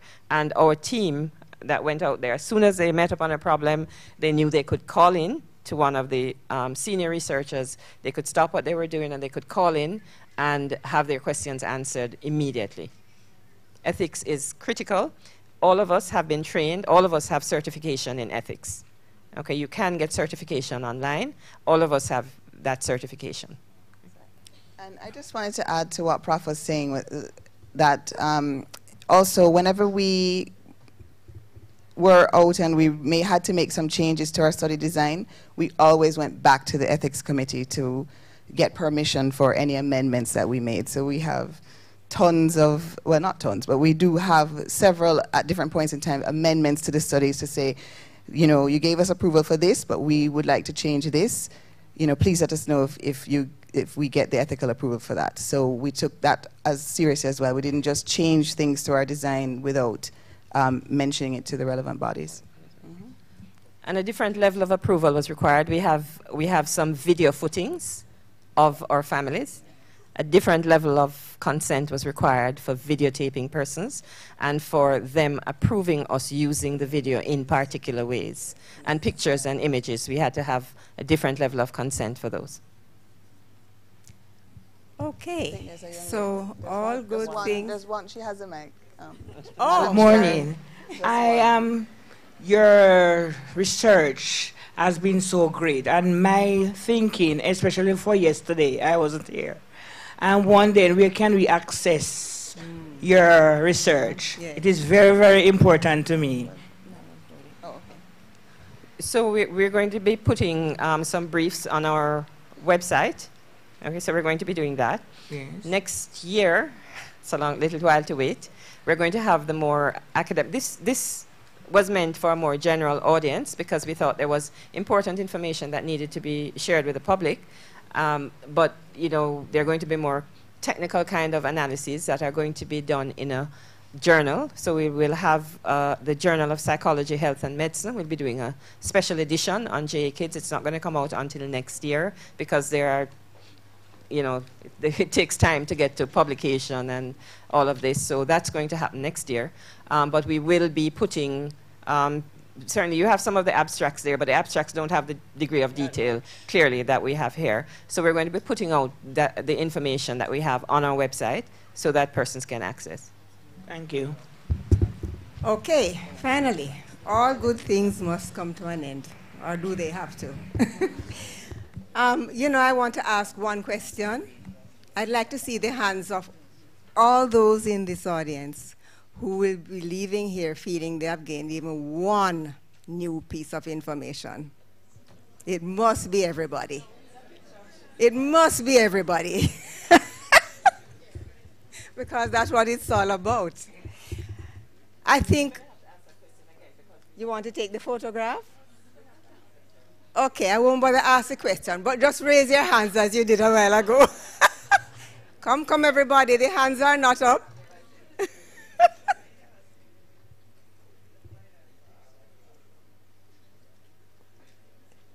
Got it? Okay.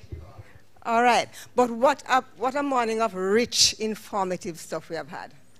So again, I want to really congratulate the team. I've said it before and other people have said it. It's been a massive work, but it's been a very useful work because it has really shared with us what we can call Jamaican milestones for our children, the developmental delays that we see emerging more in Jamaica, children's temperament, how our parents respond to that and all of that. And then the whole issue of violence, which is such a big problem for us. And I'm sure that as the information goes on their website, you can access it and get the details, much more than all that you listened to today. So we want to thank the team sincerely for your presentations. It has been very meaningful to all of us. And as I said at the beginning, the proof of the pudding is in the eating. So you'll have to take this information, make use of it to the benefit of our children. Don't just leave it lying on the shelves. Thank you again for being a wonderful audience. Pardon? Okay. You will break now until when? 12? Until what? 15 minutes? Okay, 15 minutes break, which means that you'll be back here. Do the math. 10 minutes? About 10 minutes? What do you want?